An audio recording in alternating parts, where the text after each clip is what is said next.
ne soit venu, il était là seul. La barque était déjà à une bonne distance de la terre. Elle était battue par les vagues car le vent était contraire. Vers la fin de la nuit, Jésus vint vers eux en marchant sur la mer. En le voyant marcher sur la mer, les disciples furent bouleversés. Ils dirent, c'est un fantôme. Pris de peur, ils se mirent à crier. Mais aussitôt, Jésus leur parla. Confiance, c'est moi, n'ayez plus peur. Pierre prit alors la parole. Seigneur, si c'est bien toi, ordonne-moi de venir vers toi sur les eaux. Jésus lui dit, viens. Pierre descendit de la barque et marcha sur les eaux pour aller vers Jésus. Mais voyant la force du vent, il eut peur. Et comme il commençait à enfoncer, il cria, Seigneur, sauve-moi. Aussitôt, Jésus étendit la main, le saisit et lui dit, homme de peu de foi, pourquoi as-tu douté? Et quand ils furent montés dans la barque, le vent tomba. Alors ceux qui étaient dans la barque se prosternèrent devant lui et lui dirent, vraiment, tu es le Fils de Dieu. Acclamons la parole de Dieu.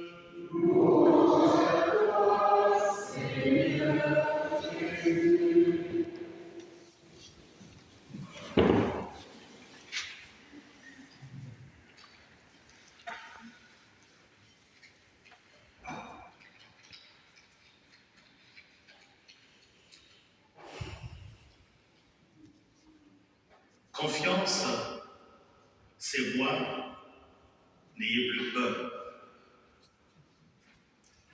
Pour comprendre ce passage d'évangile, c'est important de le replacer dans son contexte.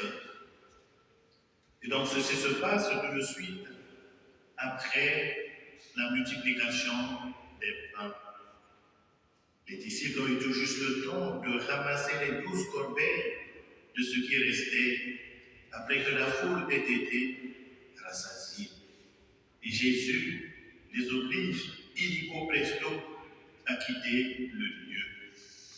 Et pourquoi Jésus les oblige à quitter les lieux? Mais c'est parce que, à la vue du signe, la foule voulait prendre Jésus de force et pour faire de lui leur roi. Et voilà Jésus, il s'est dérobé, il s'est retrouvé à la montagne pour prier. Et donc pour la foule, le plus important pour lui, pour eux, c'est surtout le Messie qui leur donne du pain, un Messie boulanger. Ils veulent le prendre de force comme leur roi, mais c'est parce que Jésus a rempli leur ventre. Le plus important, ce n'est pas le miracle, mais le plus important, c'est de croire en Jésus, c'est de s'attacher à celui qui est à l'origine des miracles. Et voilà, Jésus, il oblige ses disciples à le précéder sur notre rive. Et dans l'évangile d'aujourd'hui, les disciples sont en pleine nuit au milieu du lac. Le vent est contraire, les vagues les malmènent. Et Jésus semble absent. Et ils étaient apeurés en voyant quelqu'un venir vers eux en marchant sur les eaux. Alors cette scène ressemble souvent à notre propre vie.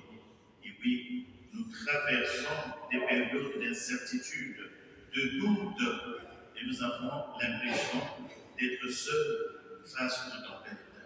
Face aux situations difficiles de la vie, on se pose la question, mais mon Dieu, mais qu'est-ce que tu fous là-haut? Mais qu'est-ce que j'ai fait au bon Dieu pour mériter telle situation? Le prophète Élie, dans la première lecture, lui aussi a traversé des périodes de doute. Il fuit la fureur de la reine Jézabel. Après une journée de désert, il est découragé et apeuré. Et dans le passage qui précède cette première lecture, il va dire ceci. Maintenant, Seigneur, c'en est trop. Reprends ma vie. Je ne vaux pas mieux que mes pères. Et donc la situation du prophète Élie ne nous est pas différente. il nous arrive aussi de traverser le désert, d'être confrontés à des déceptions ou certaines situations de la vie qui peuvent nous conduire au désespoir. Et pourtant Jésus, il vient vers ses disciples au cœur même de la tempête. Il ne fait pas disparaître la tempête, mais il vient le rejoindre au cœur même de la tempête. Sa première parole est une parole de confiance. Confiance, c'est moi, n'ayez plus peur. Et cette parole s'adresse à chacun de nous. Jésus qui marche sur les eaux nous montre qu'il a le pouvoir sur les puissances du mal. À l'époque, chez les Hébreux, pour eux, la mer, c'était le lieu de la mort. C'était le lieu où résidaient les génies de la mer. Parce que quand ils voyaient couler les bateaux, ils ne pouvaient pas expliquer cela. Comment un bateau peut couler? Alors donc pour eux, ils disaient que c'était les génies de la mer, les forces du mal qui faisaient couler les bateaux. Et donc Jésus, le fait de marcher sur les eaux montre bien que Jésus, il a pouvoir sur la puissance du mal. Et oui, faisons-lui confiance. Et Pierre ose quitter la barque et marcher sur les eaux. C'est beau de voir le geste de Pierre. Tant que son regard demeure fixé sur Jésus, nous voyons bien qu'il avance. Mais lorsqu'il regarde la force du vent et des vagues, la peur prend le dessus et il commence à s'enfoncer. Et cette image, elle est très parlante pour nous.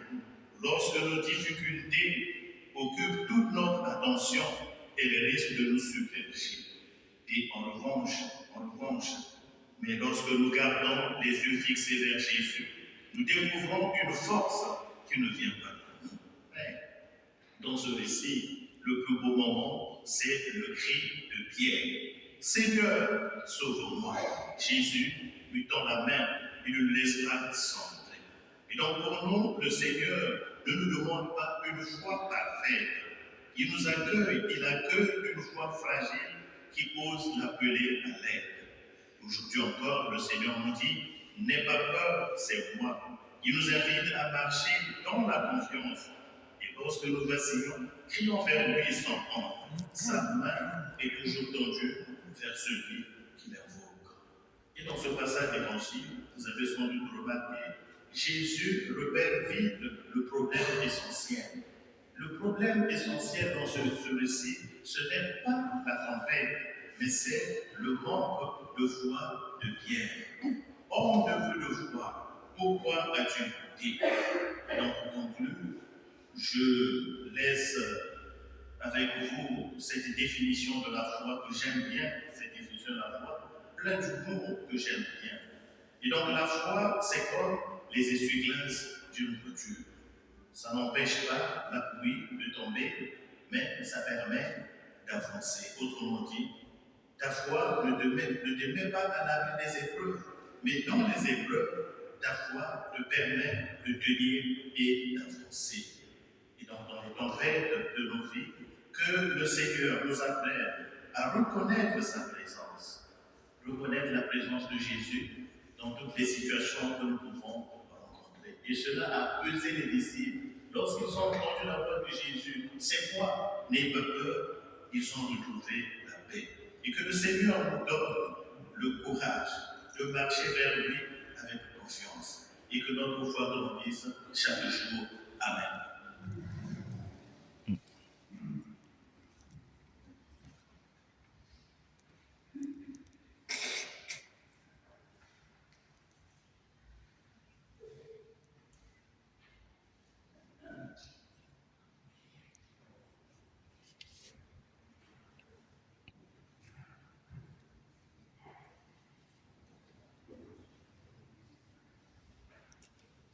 Proclamons notre foi. Je crois en